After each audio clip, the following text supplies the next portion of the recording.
For all the people of Maine, this is Maine Watch. Tonight, special live coverage of the inauguration of Governor Angus King.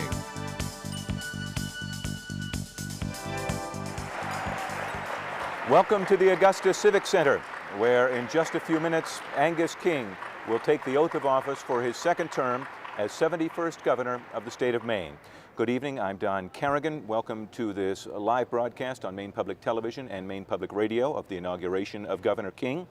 There are a little over 3,000 people gathered here in the Augusta Civic Center, members of the legislature. This is a joint session of the legislature, other state government officials, and of course, many friends and supporters of Governor King, all here for the ceremony tonight. Joining me for this are Mal Leary and Susan Chisholm of Maine Public Radio. What do we expect to hear from Governor King tonight, Mal? Well, the governor seems to be painting a broad picture of where he wants the state to be as we move into the next millennium. And he's calling for greater investments in education, the state's infrastructure. He wants to have more public land put away for future generations. It's a very future-oriented speech. Susan, the legislature is always friendly to a governor on this type of occasion. Are they going to continue to be friendly to him in the coming months? Well, as you know, Don, there's about 3,000 bills up before this legislature. That's an all-time record, so they're going to be very busy, and this is going to happen at a time when these lawmakers are less experienced than they have been in the past because of term limits. So it will be interesting to see how it all comes together. We're about to get into more of the ceremonial part of tonight's festivities. There is a sequence of events that is scripted, highly scripted for this. In just a moment, we will see the herald. There he is. He is Major Jack Mosher of the Maine National Guard from the 152nd Field Artillery in Caribou. Make way, make way, make way for His Excellency, the Governor and Commander-in-Chief of the state of Maine, Angus Stanley King, Jr., the Chief Justice of the Supreme Judicial Court, Chief Justice Daniel Wathan, the Secretary of State, Dan Gladowski, and the Adjutant General, Major General Earl Adams.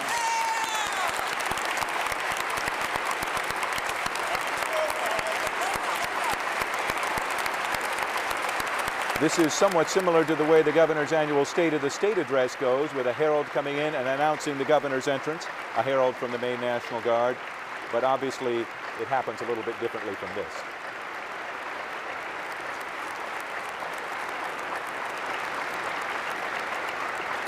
The governor's daughter pointing to him where to go. Susan? The governor's daughter was pointing to him where he should sit.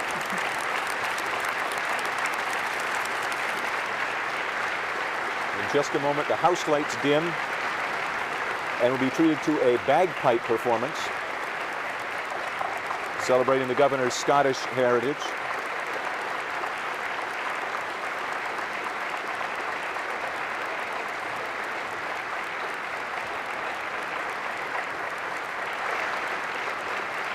Must be a pretty good feeling, huh, Mal? I think so.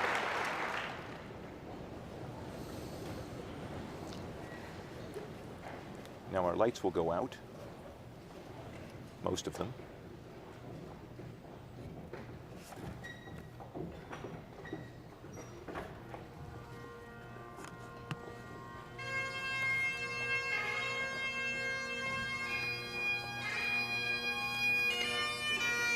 This is the Waterworks Pipe Band out of Rockland. A lone piper marching in to then be joined by the rest of the band. These pipers, many of them used to be members of a group called the Northern Border Caledonia, who performed 4 years ago at Governor King's first inauguration. And that group has reconstituted itself, and here they are today.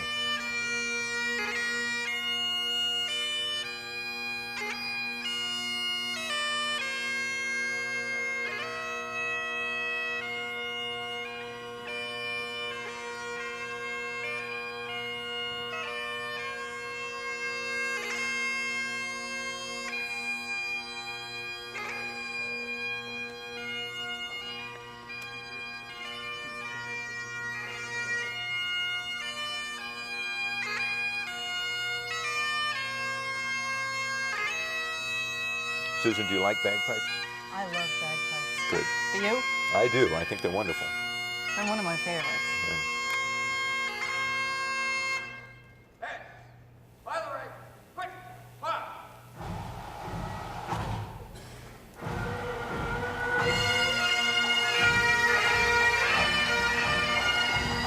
The band enters to applause, playing Scotland the Brave.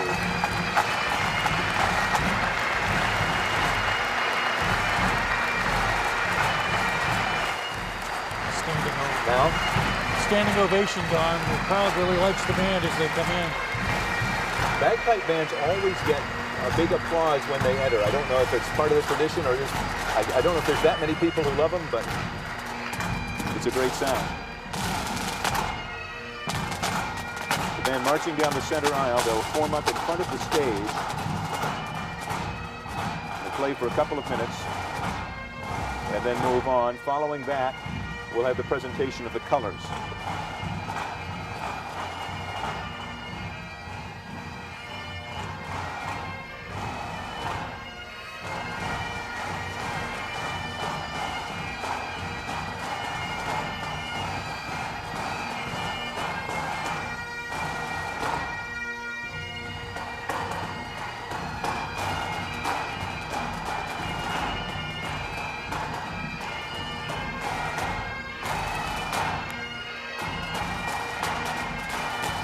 Governor King seemed to enjoy it, didn't he?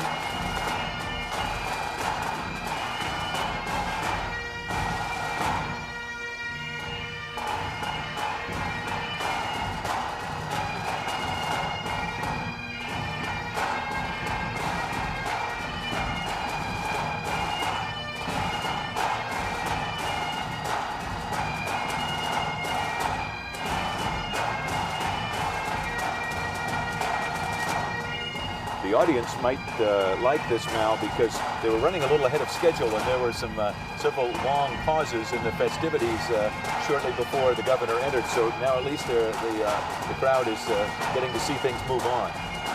That's true, Don. The ceremonies can sometimes be kind of slow for the folks here as they wait for them to start so that everything comes to the right timing. As First Lady Mary Herman talking with her son Benjamin.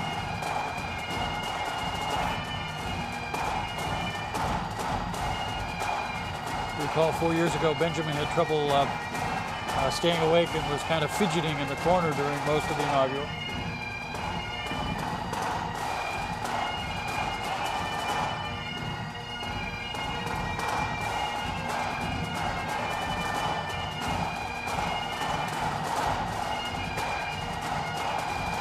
It's unusual to have it at the Civic Center, isn't it, Mal, that you have the inaugural at the Civic Center?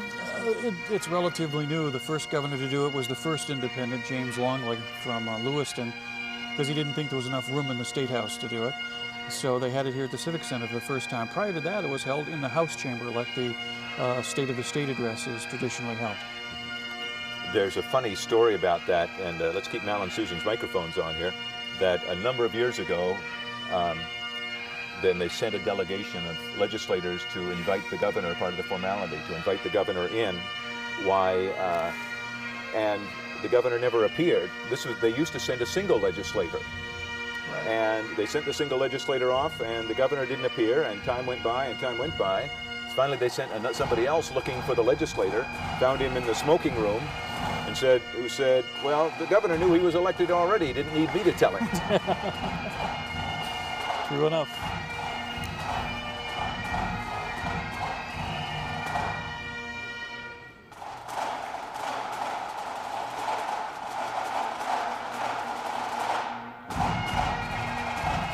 The ceremony is largely a reflection of the governor-elect's choice, right? Only certain things are provided for in the Constitution that have to be met during the ceremony? I think everything that occurred for 45 minutes before we went on the air is pretty much by rote standard to the ceremony, whoever the governor is. From this point on, it's his choice. That's correct.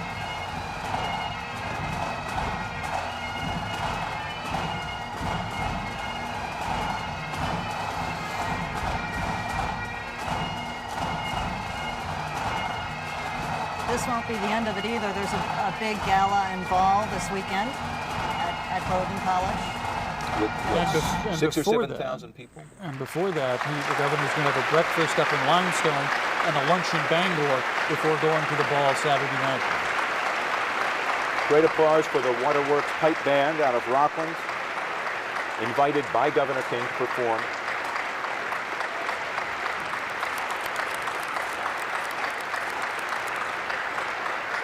The band marches off.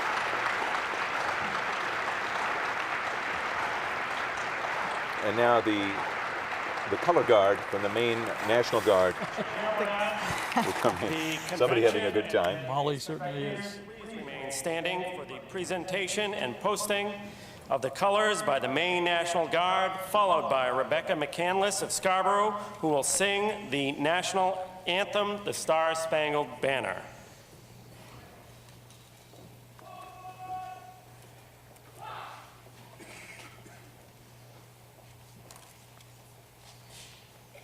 A large contingent from the Maine National Guard marching into silence.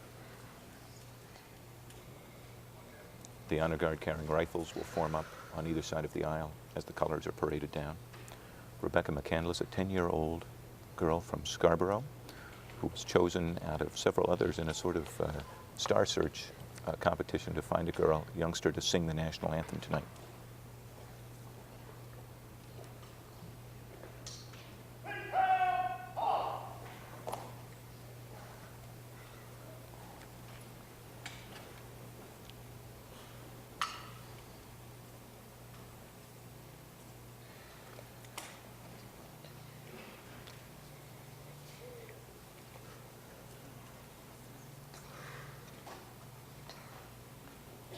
There are a lot of people from the Maine National Guard here tonight. Of course, General Earl Adams, the state adjutant, one of the planners of the event, also the commissioner of the Department of Defense. Veteran Services. Thank you. I knew I wouldn't get it right.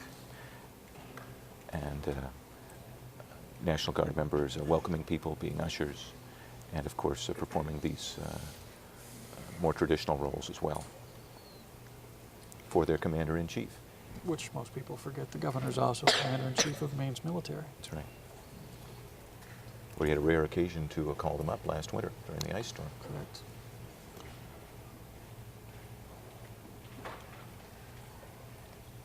Right about this time. That's right. A year ago tomorrow. And now the national anthem.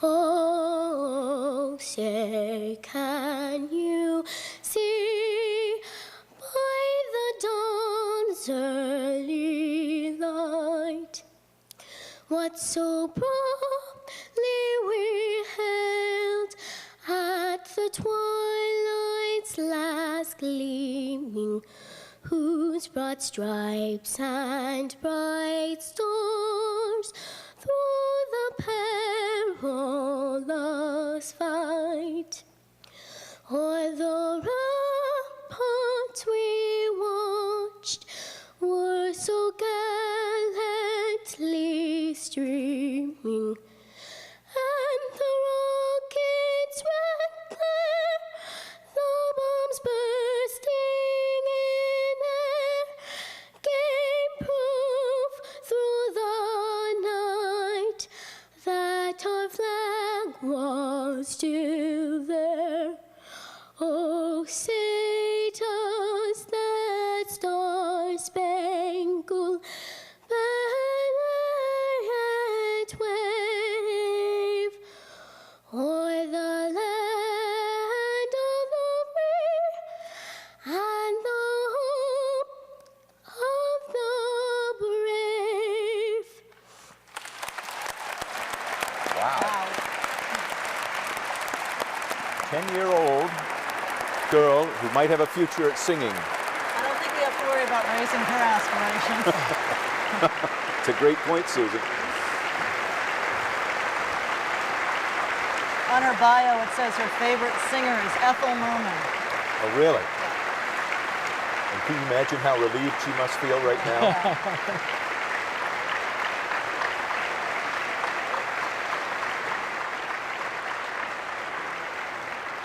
Could argue that's a lesson for every youngster in the state of Maine, huh? Now the colors will be officially posted to either side of the stage. The master of ceremonies, we shouldn't probably use that term, but we mean it respectfully, is Senator Mark Lawrence, the president of the Maine State Senate. He's the presiding officer for this joint convention of the House and Senate.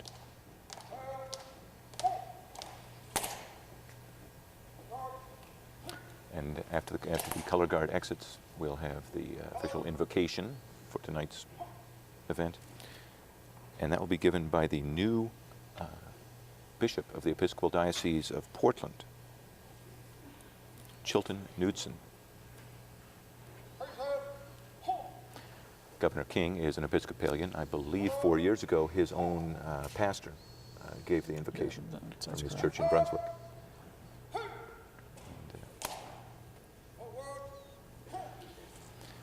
This is,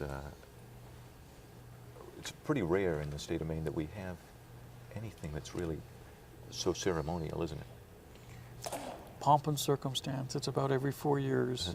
Most of the time, in fact, we were joking earlier this afternoon when the governor was practicing for his speech. He was in jeans and a sweatshirt. That's more than once we've seen him that way at the State House when late hours come and you're working on legislation. So the pomp and circumstance is pretty limited around here. Yeah. Occasionally for the state of the state, but since it's an inaugural year, we don't have the state of the state. That's right. 4 years ago, of course, when as is traditional, the second inaugural doesn't get quite as big a crowd usually. 4 years ago, this place was jammed, but this is still a fairly sizable crowd, particularly for a second inaugural, I think. The color guard from the Maine National Guard getting a round of applause as it exits. And as you mentioned, Susan, a year ago, a lot of those men and women were called into duty for the ice storm.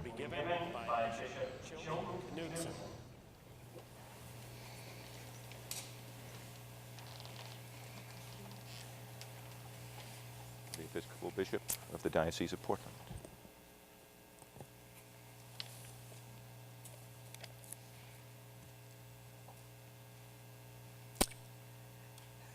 Good and gracious God, gather us together on this occasion of inaugurating Angus for a new term of office. We give you thanks, O God, for this state of Maine, which is our home, for its fringy coasts and its rugged inlands, its mountains and rivers, its harbors and forests. Thank you for all that is good and gracious in the lives of men and women, revealing your image. Make us deeply conscious, O God, of the shared responsibility for governance, which belongs to all citizens. Guide us all in safeguarding what is good. Strengthen us to boldly face the challenges which lie before us.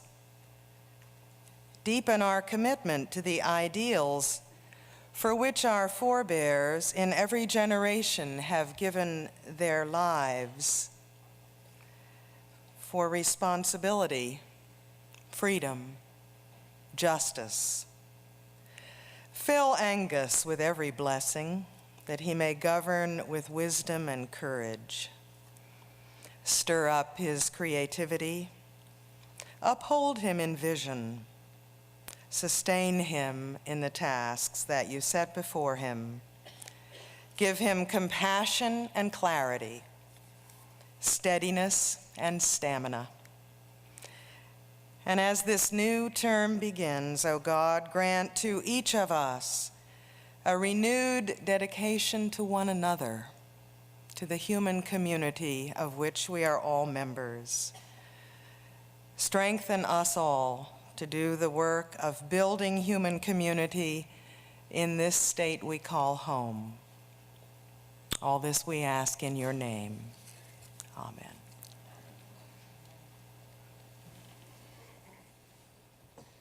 And the next is going to be a state official who almost no one ever gets to hear from or see, who's the state's poet laureate, Kate Barnes from Appleton, whom I believe is the daughter of well-known Maine authors Henry Beston and Elizabeth Coatsworth, popular authors of the 40s and 50s.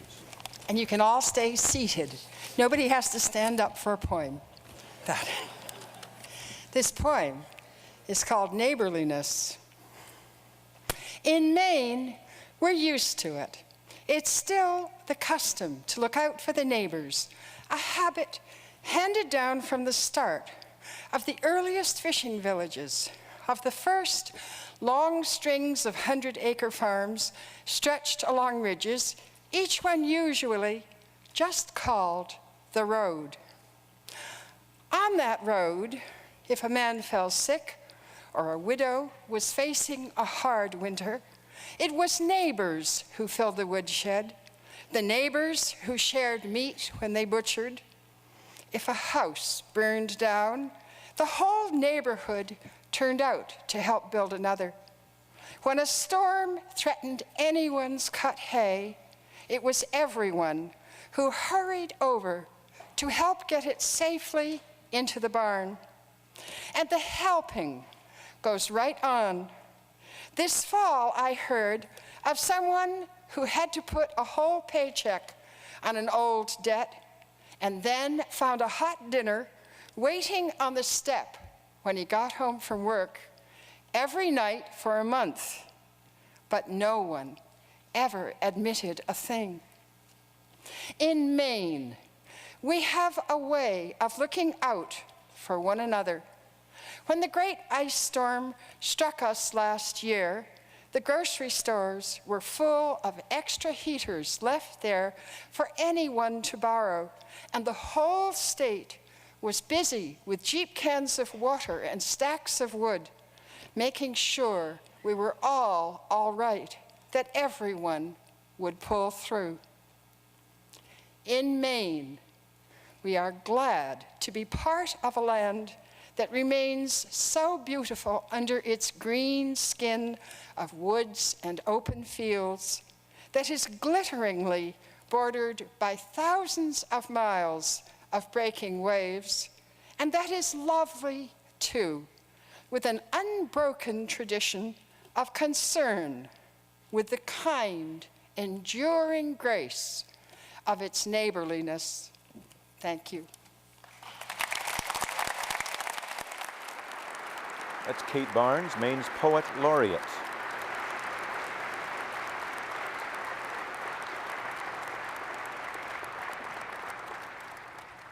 An inspirational message will be delivered by Reverend Michael J. Seavey. Reverend Seavey is from Augusta and is an old friend of Governor Angus King. 100 years ago, as a new century was dawning, James Augustine Healy was bishop to the Roman Catholics in Maine. Although he was the second bishop in the history of Maine Catholics, he was the first Catholic bishop of African American descent in the United States. His mother was a former slave and his father an Irish immigrant. When he was born in Georgia in 1840, state law at that time classified him, his mother, and his siblings as slaves. Deeply offended by such a classification, James' father had him, his brothers and sisters sent to northern schools for education. It was during his school in the north that James felt called to serve God as a priest, was ordained for the Boston Church, and was known for his work for orphans and other people abandoned in poverty. He rose quickly in the leadership of the Boston Church before being named bishop to Maine Catholics in 1875. The Catholic Church that he inherited in Maine faced an uneasy and sometimes hostile environment in the wider society and rancorous divisions within, among immigrants of various ethnic origins. Undaunted by these challenges, Bishop Healy used his gifts of tireless energy, skilled oratory, and devoted caring for the poor to help unite the Catholic community around the beliefs and principles that formed a cohesive community of faith. He would often ride throughout the state on horseback, packed with provisions for the poor that he personally delivered. as he stood on the horizon of a new century, he was able to envision a Maine where those under his spiritual care could live as a united faith community, even with the diversity of their ethnic origins. And he could believe that all citizens of this state, regardless of their religious creed or racial origin, could have the sacredness of their humanity honored and respected. As we stand on the horizon of yet another century, I offer a prayer that Bishop Healy's works of peace and labors of unity will inspire our governor and all state leaders with a vision of justice for all our citizens. Let us pray. Lord God, your apostle wrote in the church in Ephesus that they should make every effort to preserve the unity that has your Spirit as its origin and peace as its binding force. We pray for our Governor Angus King and for all elected officials in our state.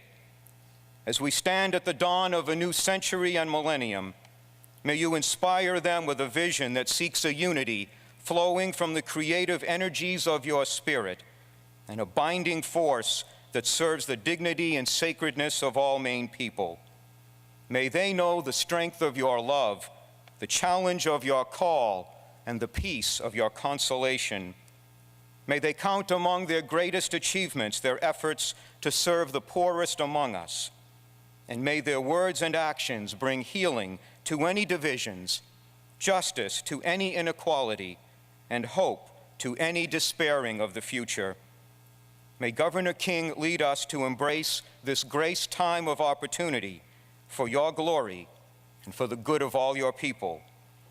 Amen.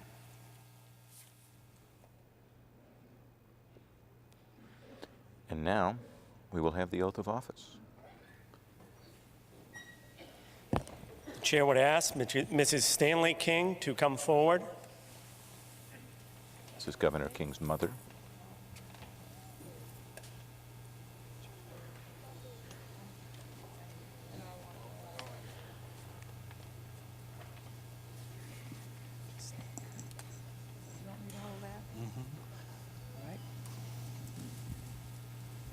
Will the governor-elect please raise your right hand and repeat after me?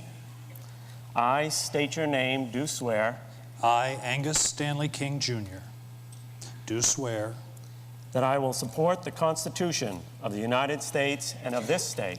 that I will support the Constitution of the United States and of this state, So long as I shall continue a citizen thereof. so long as I shall continue a citizen thereof. So help me God. So help me God.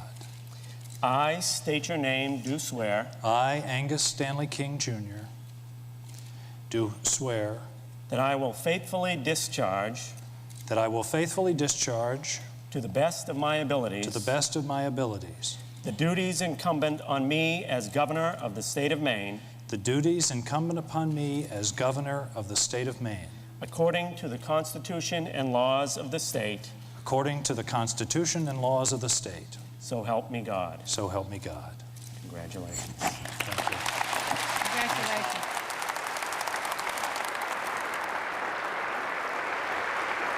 And so Angus S. King, Jr. is now the 71st governor of Maine.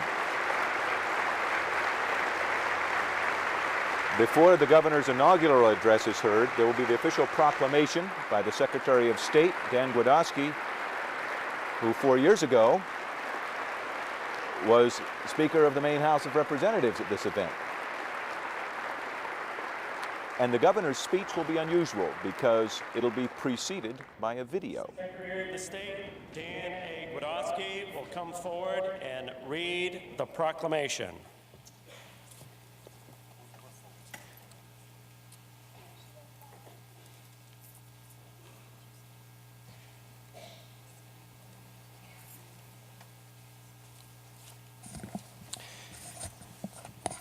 Good evening, ladies and gentlemen. State of Maine proclamation.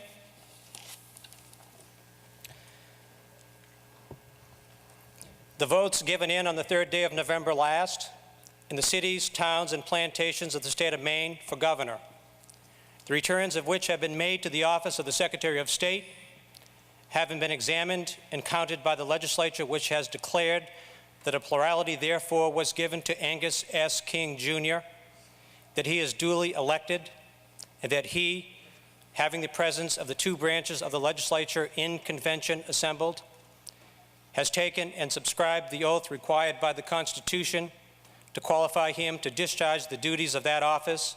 I, therefore, declare and make known to all persons who are in the exercise of any public trust in this state, as well as all good citizens thereof, that Angus S. King, Jr. is Governor and Commander-in-Chief of the state of Maine, and that due obedience should be rendered to all his acts and commands as such. God save the state of Maine.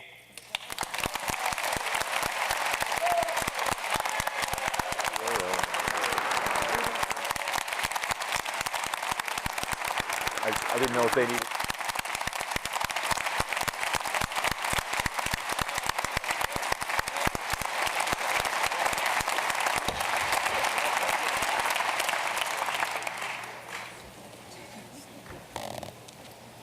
It is my great honor to present to you the Honorable Governor of the great state of Maine, Angus S. King, Jr.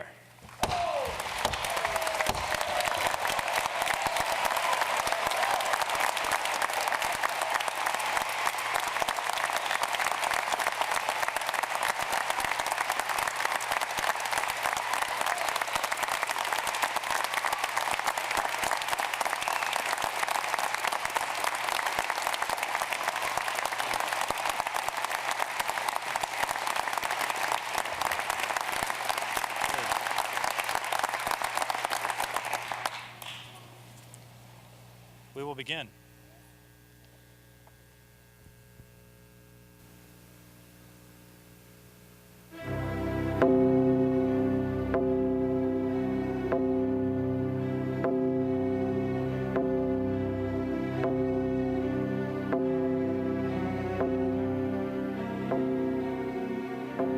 A little less than a year from now, at the end of a cold New England night, the sun's first rays will strike Eastport, Cadillac Mountain, and Mars Hill, and a new millennium will come to Maine and America. The sun's warmth will spread east to west, from coastal Washington County to Portland, to the frozen fields of Aroostook, across the forests and towns of our central plateau, to the mountains and on to the border with New Hampshire and Quebec. But for a few minutes at least, the day, the decade, the century, the millennium itself will belong to Maine. Skeptics tell us it's only an arbitrary date, just one more turning of the midwinter solstice, or even that the real beginning of the new century is a year ahead. But somehow all those zeros in the date have an awesome, almost magical feel to them. Normally, we're day-to-day creatures, feeding the kids, paying the bills, folding the laundry. But those zeros make us think, remember, speculate, hope. They force us to pause, to contemplate who and where we are, to imagine life 1,000 years ago and 1,000 years hence. And still the millennium sun sweeps across Maine. And where we are is at a kind of historical tipping point, one of those rare moments when things change, really change, and the old rules no longer apply. Here are some 1,000-year-old rules which have certainly applied in Maine. Geography is destiny. And if you remember your high school physics, work is moving a weight through a distance. For our geography has largely determined who we are and what we do.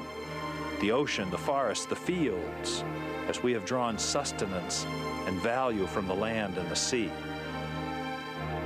If you add tourism, which is, if you think about it, a natural resource-based industry, almost half the value created in Maine every year springs directly from the hand that geography dealt us. There are few states where this is still so true. Paper, drumsticks, rolling pins, chairs, studs, whole houses made of logs, $6 billion worth from the woods. Potatoes, potatoes, potatoes, and now broccoli, vegetables, milk, blueberries, cranberries, 30,000 jobs and a whole way of life from the land. And of course, lobsters, shrimp, salmon, sardines, flounder, alas, not so many cod, and the wonderful striped bass maintain our connection to the sea. And the millennium sun is coming to Maine. And almost overnight, we find ourselves doing things without much regard to geography.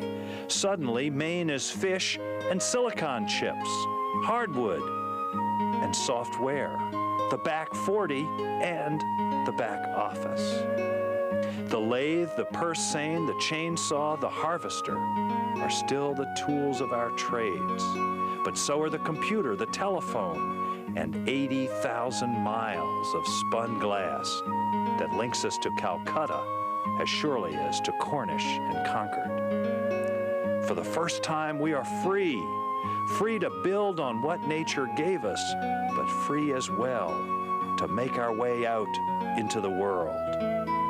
And if we're smart, we'll do both. We'd be foolish to turn our backs on the resources that have sustained us for so long and have built the unique character of our people. But while we continue to make paper, French fries, and fillets, we have to also find ways to unlock new value from the land and the sea.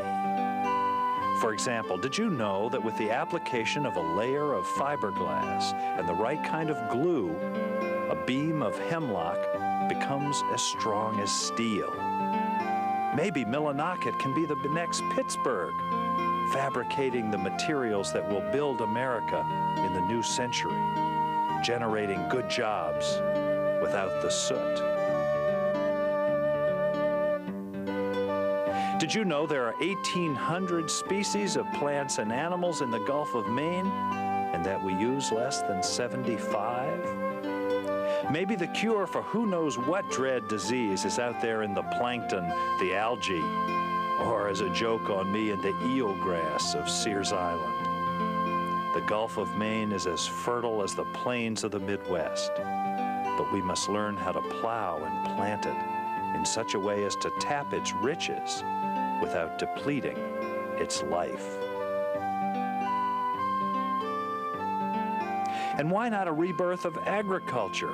We sit next to a market of 50 million people, and I think each of them should start their day with a blueberry muffin. And that rebirth is coming. This year, for example, in addition to all those potatoes, we'll ship 1 million cases of broccoli from Aroostook County. And the success of the new farmers market in Portland has proven that if given a chance at freshness and Maine quality, people will come and buy. But to really make it happen, it will take new technology in agriculture, new markets, and new business skills. Our farmers have to be as good at milking the consultants and the bankers as they are the cows. And all the while, the millennium sun is rising on Maine. But what does this all mean? What difference will it make? Like Robert Frost's road not taken in the woods, all the difference in the world. It will change the way we work. Moving information through a wire will be as important as moving a log to the saw. And the secrets of a lobster's chemistry may be as important as its taste in my friend Patty LeBlanc's wonderful stew. And if we play our cards right, this turning will also make us richer. Richer in options, richer in opportunities, and richer in just plain money. Because our ongoing struggle with this beautiful but tough country has built a people with a special character. And the qualities that make up that character will prove ever more valuable as the new century unfolds. If character counts, this place is Fort Knox.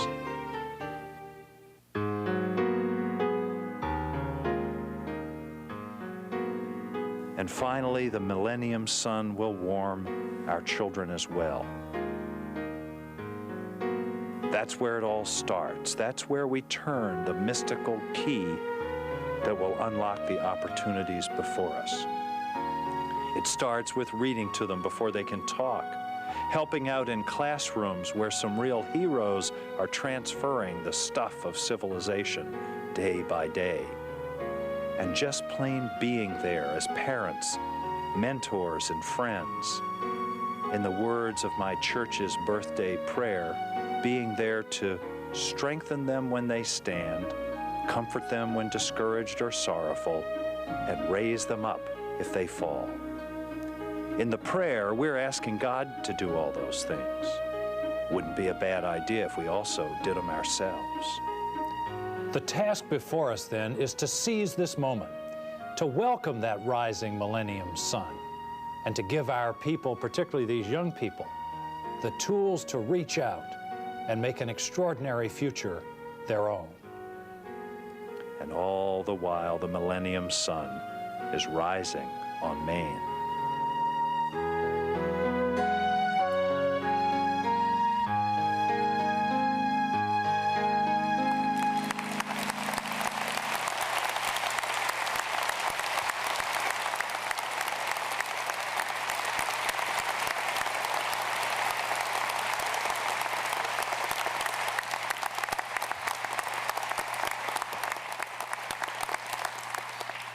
Somewhere in here is Jeff Dobbs from Bar Harbor, who made that absolutely stunning film. Jeff, thank you.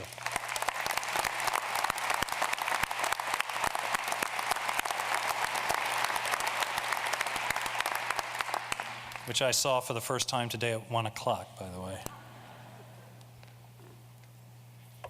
The task before us then is to seize this moment, to welcome that rising millennium sun, and to give our people the tools to reach out and make an extraordinary future their own.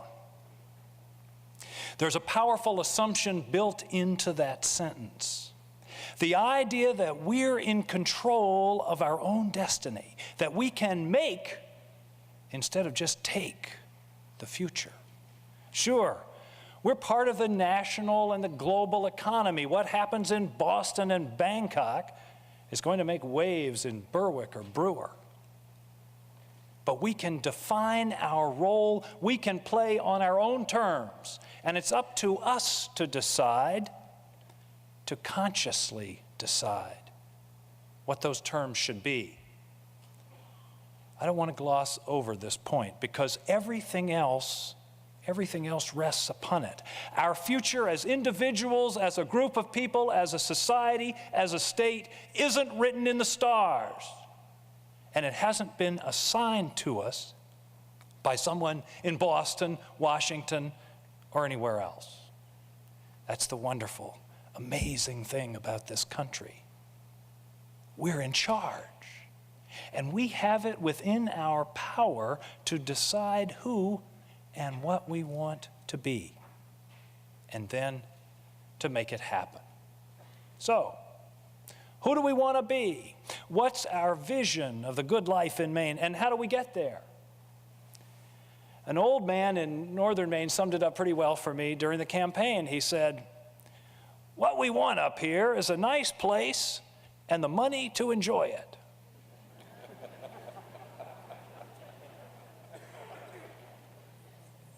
That's not bad. That takes in environmental protection, quality of life, and economics all in the same time. Okay, let's start with money. We don't have enough of it. We have too many people in poverty, too many people working low-wage, no-benefit jobs, too many people underemployed, too many people working 2 and 3 jobs just to hang on, one paycheck away from disaster. Except for a brief blip up in the 80s, we've been stuck in the lower third of the states in income for as long as anyone can remember. And so the first challenge is economic, how to raise incomes, or more accurately, how to support the private sector in raising incomes across the state, and especially in those communities which so far have been left out of the boom in southern Maine. Now, the other part of the old man's formulation was a nice place. And that takes in a lot of territory. To me, this means, as a start, clean air, clean water. Clean water, getting rid of MTBE would be a good idea, I think. Are you listening, EPA? Are you listening, EPA? You're out there? And access to the woods, the streams, the mountains, the lakes, the ocean, that make Maine one of the most extraordinary outdoor environments on earth. But it goes further. It goes further. This nice place idea includes a whole bunch of things that are wrapped up in the term quality of life. Like 15 minutes being a bad traffic jam. I told him that in Boston. That was a headline in the newspaper. Like being able to walk to the local library. Like having the local postmistress know you by name. Like knowing your neighbors will take you in the case of a natural disaster, like, you know, an ice storm, just to take a wild example. As a matter of fact, just knowing who your neighbors are is something that a lot of people in this country can't say. Like feeling safe. Like being able to leave your car unlocked. Of course, in Brunswick, we always lock our cars in the fall. I think there are other parts of Maine where you do, because if you don't, and you go into the store and come back out in an hour, somebody will have filled it with zucchini. You gotta hate it when that happens. You gotta lock it in the fall.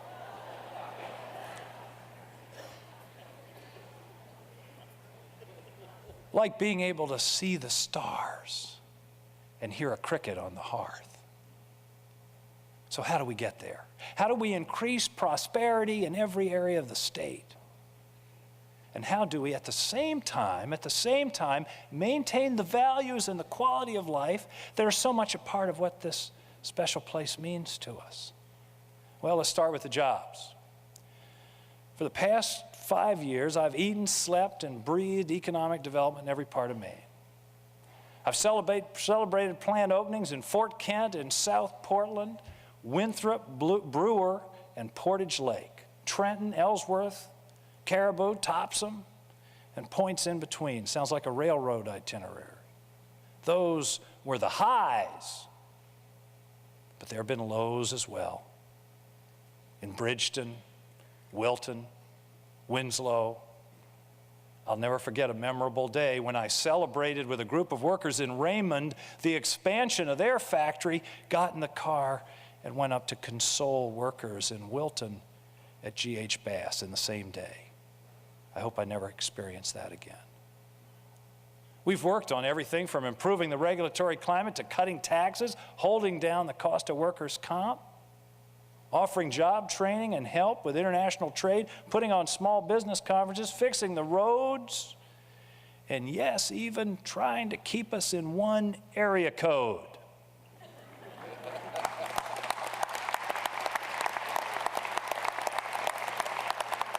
How about this? We're in heaven if we're in 207. You know, we gotta work on this.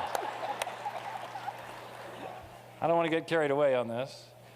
Okay, but the one thing I've learned in the day-to-day effort to make jobs, to create jobs, to help the private sector create jobs, there's no magic bullet. There's no single solution. There's no one thing that'll make it happen. The truth is that you have to push on all the buttons all the time, and even then it may not work. Or sometimes something good happens for a reason nobody anticipated.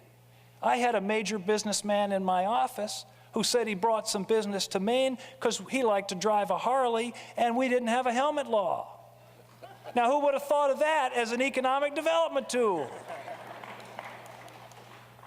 Now, I said in the day-to-day work, there's no magic bullet. But in the long haul, there is a magic bullet. There is something we can do to make ourselves more valuable and therefore better paid. And that something is education. For the old saying that the rich get richer and the poor get poorer isn't true anymore. What is true is the educated get richer and the uneducated are getting poorer. That's happening all over the world. That's an equation that is constant and irrefutable. A generation ago, the country of Ireland was the poor relation of Europe. Poor by any measure. But then they made a conscious decision. Man, that's the key phrase, conscious decision, that they were going to change it. And that education was going to be the way they did it. Here's what they did. This is stunning. Listen to this. In 1965, just a little over 30 years ago, total college enrollment in the whole country of Ireland was 18,500 people. Today, it's over 100,000 people. In 1981, they had 6,000 students in their technical colleges. Today, it's 30,000. And over that period, their economy has exploded. 7% growth a year. We feel good when we get 2%. An amazing 60% growth since 1990. There is no earthly reason that we can't do exactly the same thing here in Maine.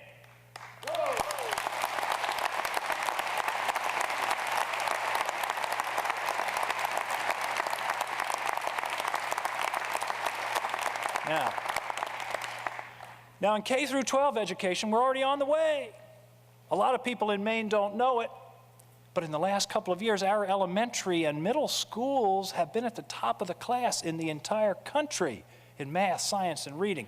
4th and 8th graders in '96, first in the nation in math and science, first in the nation. 4th graders in '94, first in the nation in reading.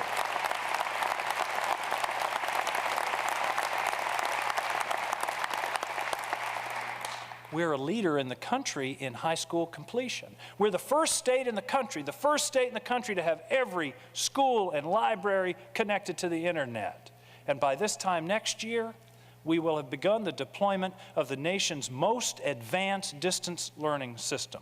Every kid in every high school in Maine will have access to the best teachers and courses in every other high school. That's distance learning, and we're just getting rolling. 2 years ago, the legislature adopted something called the Maine Learning Results, which are nothing more than high standards for our kids, for our students, what they should know. Duke says I should say students, not kids. What our students should know at each grade level. And we're testing to see if those standards are met. We're already among the best in America. I let you in on that little secret, but now I'm going to surprise you. We're taking on the world. Remember I talked about the 8th graders who led the nation in science? I forgot to mention, they were second in the world in science. Only other country was Singapore. Second in the world.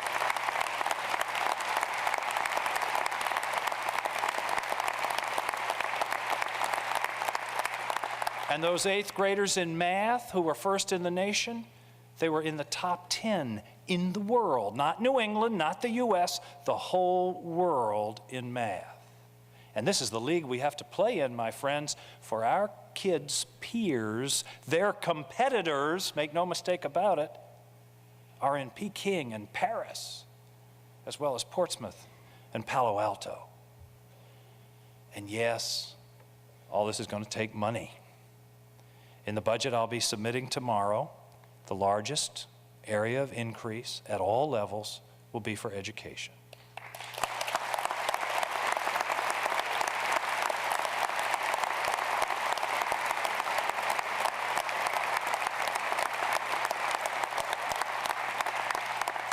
There will be some $55 million in additional support for K through 12. But it can't be all about money. It has to also be about attitude and personal responsibility.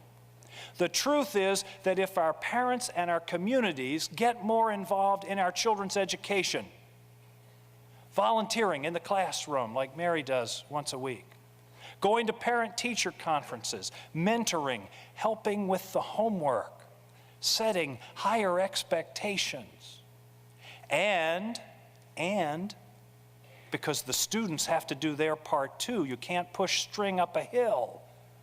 They've got to do their part too. If they would watch a little less TV play a little less Nintendo, we jump so far ahead of the class, nobody'd catch us.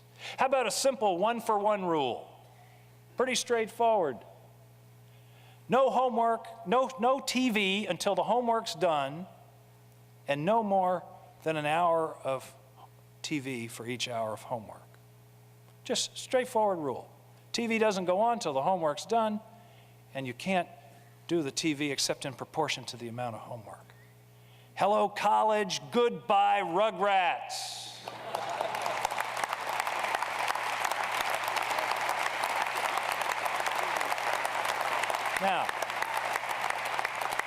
Now in K through 12, in K through 12 education, we're into implementation. The learning results of the roadmap, we're just going to have to follow it. But in higher education, we're into innovation. Just as we're among the top of the states in graduation from high school, remember I mentioned that. That's the good news. The bad news is we're among the bottom of the states in students who keep going. And that's a recipe for economic disaster. Low incomes, low expectations, low opportunity. Here are some pretty stark numbers. On average, a person in Maine, these are Maine numbers, a person in Maine with a 2-year college degree earns 25% more than a high school graduate. And a college degree earns you 50% more. Over a lifetime, I hope some young people are listening to this, a cool $500,000. And what's true for people is true for states. We just got this data in the last few days. It absolutely blew me away. The 5 richest states in America happen to be the 5 states in America with the most college graduates. A 1-to-1 correlation. If you look at the 15 states in America with the highest incomes, 12 of them are also in the top 15 of college graduates. Lower educational attainment equals lower incomes. It's as simple as that. And fixing it is doable. Here's the good news. Today, about 60% of our kids go on to some form of higher education. Not bad, but not good enough in this day and age. But do you know how many people we're talking about to raise that figure to 75%? 2,500 students. That's all. 2,500 students in the whole state get us up to 75%. That's less than 20 per high school. Make it 25 and we lead the nation. This can be done, it must be done, and it will be done. So what's missing? How do we do it? We have a great set of private colleges in Maine, a far-flung university system, 7 technical colleges, a growing distance learning capability, a comprehensive adult ed system, and an array of job training programs. What's missing is the 3 C's. That's how I teach Benjamin, you know. You got the 3 C's, the 4 P's, or whatever. That's how you remember things. We got 3 C's that are missing: communication, cooperation, and coordination. The bricks and mortar are here, the teachers are here, the courses are here, the students are here. We just got to put the pieces together so that some form of higher education is a real option for every student leaving a high school in Maine and every Maine worker who wants to go for it. What's missing for our people is a low-cost, low-stress entry point into higher ed. We're one of the few states in the country that doesn't have a true community college system. I had dinner with my sister tonight. She lives in Virginia. You can't swing a cat in Virginia without hitting a community college. That's an old saying I'll bet you haven't heard. We don't have one, but that's about to change. Not by creating a new system, not by hiring new staff, not by building new buildings. If we create a new system out of this, folks, I'm out of here. We can't do that. We've got to use effectively the considerable resources that we already have in place. Now, in a historic agreement finalized in the last 30 days, the university and the technical colleges have embarked upon the creation of just such a system. You may have seen, there are a little few stories during the holidays. This is real news. The system will offer anyone in Maine the opportunity to obtain a 2-year degree for as little as $2,500 a year. And that's before any financial aid kicks in. At a site no more than 25 miles from their home. $2,500 a year, 25 miles from home. That's a 2-year college degree for less than the cost of a good used car.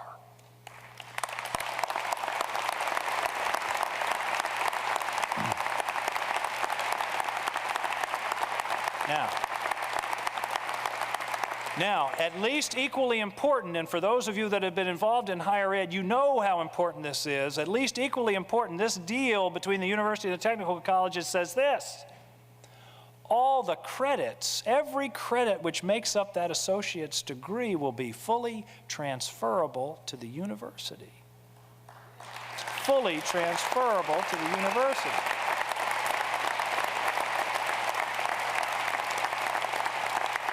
So that those students who get started, do well, and want to continue can do so seamlessly without a lot of backtracking and hassle. For the first time, there'll be a comprehensive course catalog. You know I'd get to technology eventually. For the first time, there'll be a comprehensive course catalog of all the university and technical college courses on the internet.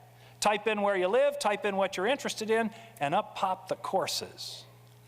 Low cost, easy access, no excuses. Let's do it.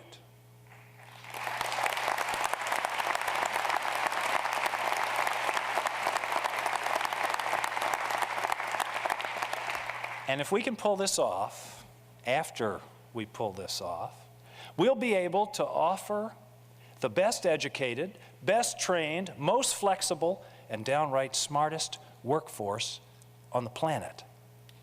And if we build smarter workers, they will come. If we build smarter workers, they will come. Who's they? The businesses, the jobs, the benefits, the salaries, the prosperity. Oh yes, they will come. But why settle for just what comes? Remember I said at the beginning, we don't just have to take this future. Why settle for just what comes? How about building our own businesses, our own ideas, our own piece of the new millennium? We can, and we'll do this by dramatically ratcheting up our commitment to education's first cousin, Mr. President, research and development.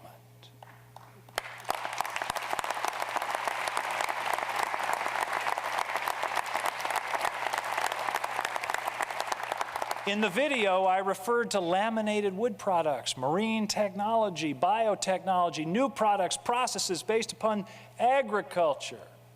These and others we can't even dream of tonight will come from the labs and the factories and the farms of Maine if we make the commitment and stay the course. It's no accident that the most dynamic economic development areas in the country, Route 128 in Boston, Research Triangle in North Carolina, Silicon Valley in California, it's no accident that they're all clustered around centers of research and development. What about our own Research Triangle, stretching from our flagship campus in Orono to the Jackson Labs and the biotech labs on Mount Desert Island to Portland and USM and Maine Med? In Orono, I want to make it real for you. In Orono, there's a small company with 29 employees. I understand they're just about to go to 40. It's called Sensor Research and Development, SRD, a very appropriate name, Research and Development, Sensor Research and Development. They do the most advanced work in the country in the field of sensor technology. To try to tell you what they make super sophisticated smoke or anything else alarms. Now they're up there cutting their throat right now, and with me saying they make smoke alarms. They do the technology that can sense the presence of gas or of smoke or of anything else you're concerned about in the atmosphere. This business spun out of the sensor lab at the university in Orono. Average salary, $45,000 a year. Multiply this outfit by 1,000, my friends, and you get the idea of what I'm talking about. And you've begun the reinvention of the Maine economy. But is it all about money? No, but that's where it starts. The growth in our state's economy over the past 6 years, we've added 50,000 net new jobs, has allowed us to do many things, starting with tax cuts of $300 million a year. But that growth has also helped us, allowed us to help the elderly with the prescription drugs that are the salvation of their health and the bane of their pocketbooks.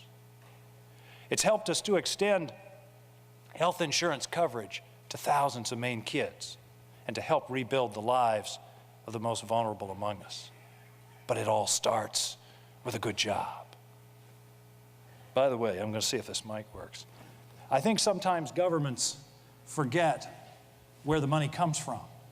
I was at a plant in southern Maine a couple of weeks ago, and they had a big banner on the shop floor, and it said, "All the money here comes from our customers." The light bulb went off. So I made my own sign. How about this? You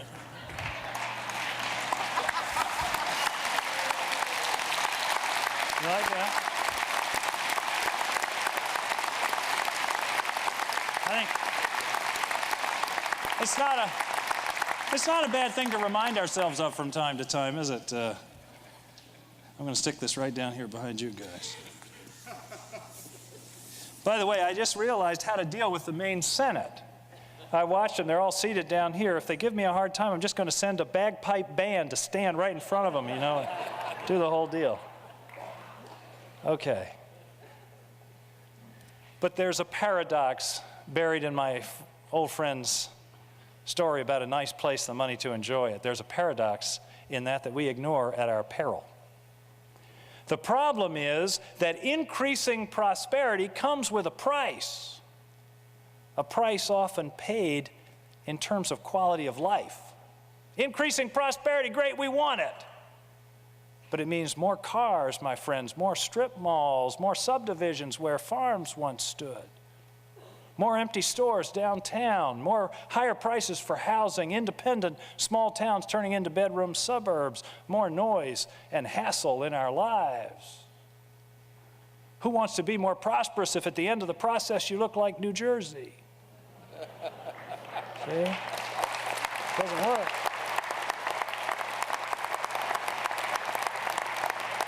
How much does sorry, Governor Whitman, how much does a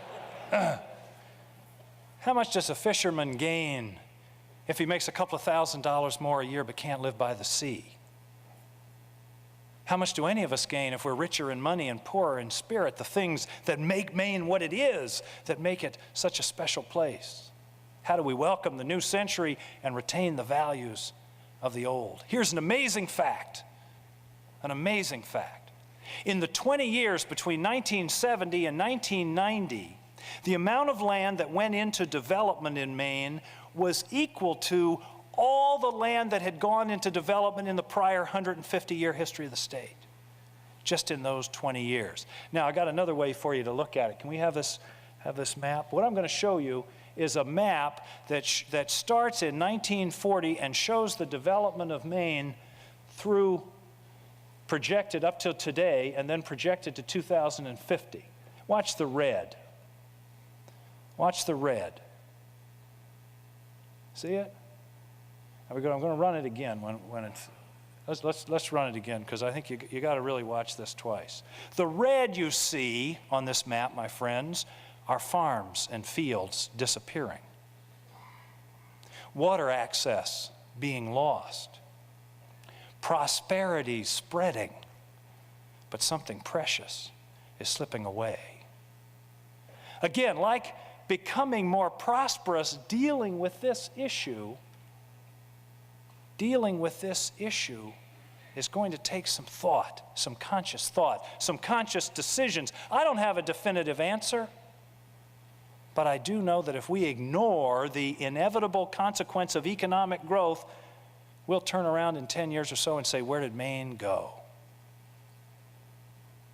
The trick is to deal with this issue, sprawl is the best term I know for it, in a way that is effective, but it's not all bound up in new rules and regulations.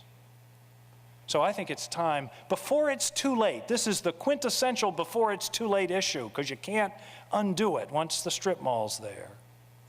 It's time to begin a great public discussion in this state of this issue, involving cities and towns, the state, and all of our citizens, to find some answers to this that are uniquely ours, that respect private property, but at the same time protect what is so important to us about Maine. Now, another aspect of this same issue is the loss of access to Maine's special places, woodland trails, lakes, streams, the ocean. It's an issue that was brought into really very sharp focus for us this summer when 15% of the state's landmass changed hands in about 2 months. The simple fact is that we must have the capacity to deal with such opportunities on behalf of the people of Maine, and we don't have that capacity today. A decade ago, by an overwhelming majority, Maine voters in referendum established the Land for Maine's Future program. They funded it by the passage of a $35 million bond issue, at that time the largest bond issue in the history of the state of Maine outside of transportation. This has been one of the most successful state programs ever created, guided by a citizen board,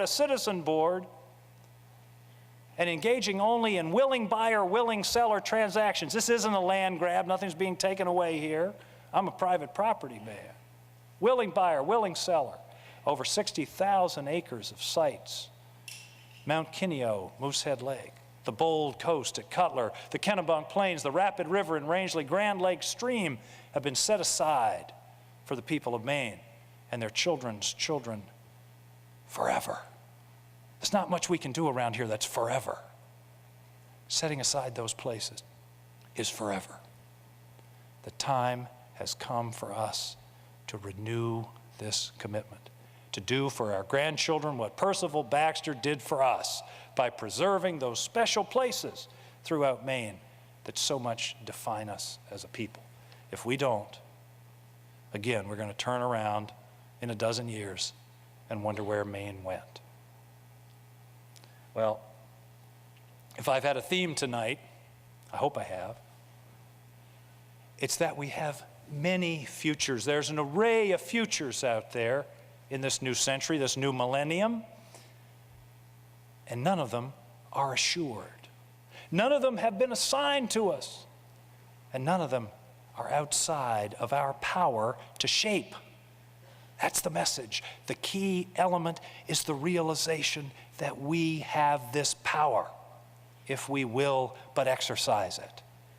We have the power if we will but exercise it. We have the power and we will exercise it. I want to leave you with a story. It's hot up here. I want to leave you with a story that I've told so many times in this state, practically everybody's heard it.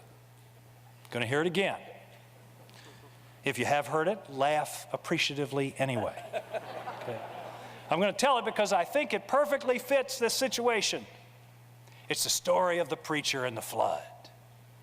And the preacher standing in the first floor of the house, the water comes up under the first floor windows. A couple of guys come by in a rowboat and they say, "Get in, this is going to be a bad flood." He says, "Oh, no, I don't need your help. I'm a righteous man. The Lord is going to save me." An hour or so later, he's in the second floor of the house. A couple of guys come by in a motorboat. They say, "Get in, it's going to get bad, get in." He says, "Oh, no, I don't need your help. I'm a righteous man. I've gone to Sunday school. I've kept the commandments. I don't need your help. The Lord is going to save me." How am I doing? Billy Graham's getting older, you know.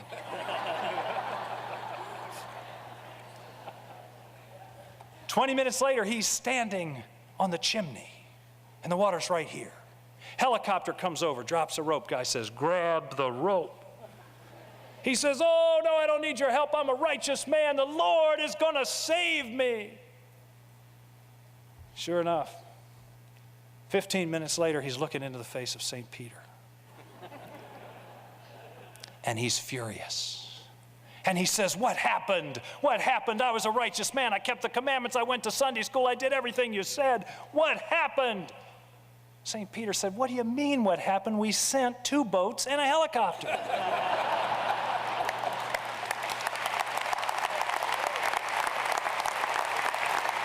Now,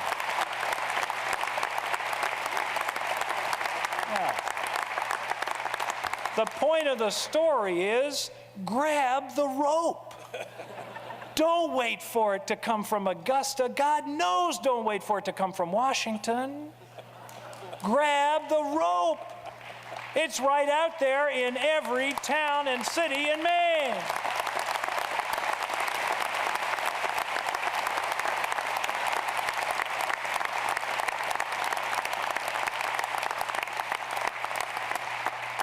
Grab the rope, because you know what? The other end of that rope is wrapped around our future.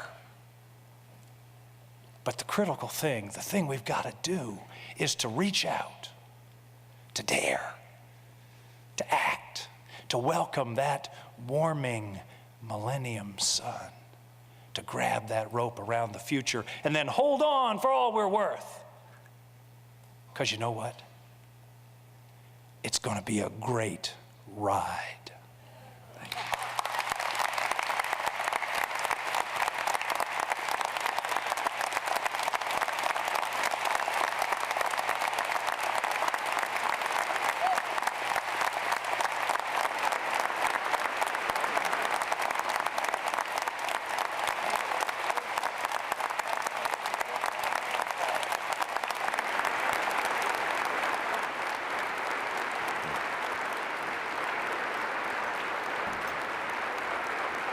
Large and loud standing ovation for Governor Angus King. The governor obviously enjoying himself thoroughly, getting off jokes, almost all of which, except for that last one, were ad-libbed.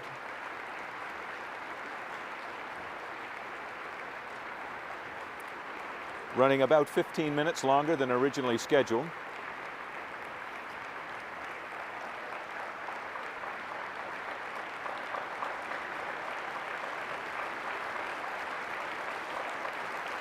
And if the governor holds true to his promise he's made a number of times to never run for office again, this will be the last time he ever does this.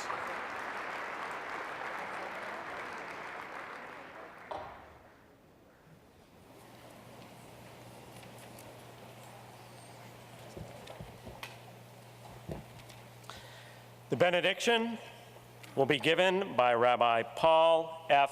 Cohen.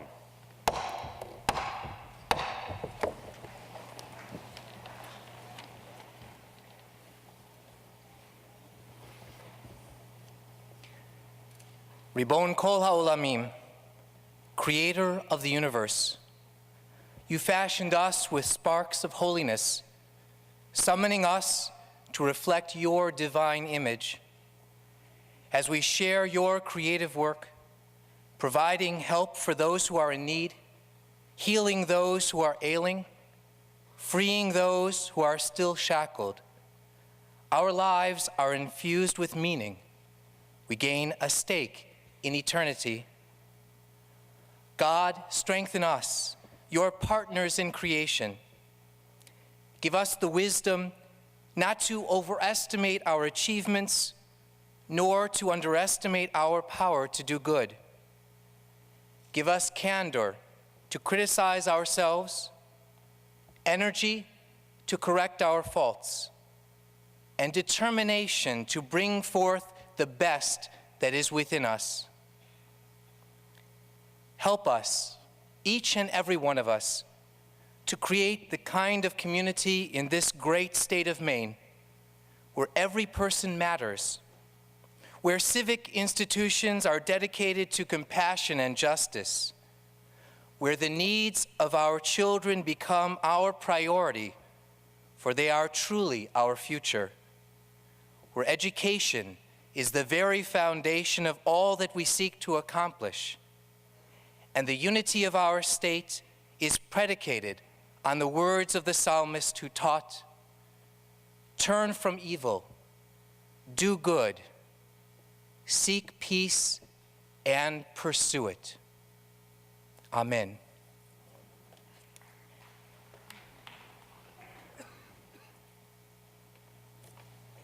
Senate President Mark Lawrence will wrap up the evening's activities. Governor King will exit the hall, and we will be adjourned at this inauguration of Governor King. We're going to spend a few minutes talking with some people to get their view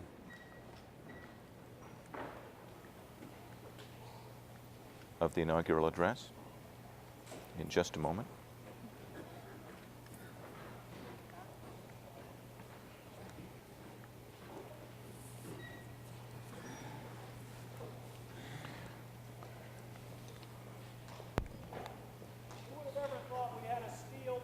In Stratton, Maine. The governor deciding to introduce the Stratton Elementary School All-Star Steel Band, who will be playing afterwards, played earlier and will play later. And the governor heard them in a school and liked them a lot. And now they're going to play too. While the steel band plays in the background, we've only got a few minutes here. We're joined by a couple of politicians turned media people and pundits. Former Speaker of the House Elizabeth Mitchell, former House Republican leader Jim Donnelly. Your thoughts on the governor's address, Libby Mitchell? I think that steel band epitomizes the spirit here tonight. The governor used his bully pulpit well in talking about education, research, and development. He has many willing partners in that legislative body listening to him. So it's time to put that shoulder to the wheel and make it happen. Jim Donnelly, your thoughts? The governor's a very talented speaker, and he hit the high points that Maine people are concerned about, the things that we've all been hearing on the campaign trails. And really, if he turns his eye to the future, I agree with Libby that the legislature is there to lend a hand to make it happen.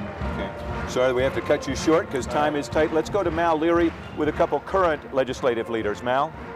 Well, Don, we haven't been able to get the legislators over here because even though the band is playing, we're still in a joint convention of the legislature, and Senator Pingree and the House floor leader for the Republicans, Tom Murphy, haven't been able to make their way over here yet. So let's go to Susan. Well, Mel, I'm standing here with James Dowdy. He's the Bangor school superintendent, and I guess, Mr. Dowdy, the question for you is what you think about what the governor mentioned for K through 12 spending for the next 2 years. $55 million, is that enough? Well, it's not anywhere near enough if it's over the 2-year period. As a matter of fact, to fully fund what we believe is owed the property taxpayers in Maine in 1 year alone would be $170 million. So the $55 million over 2 years just simply doesn't get us anywhere near where we need to be.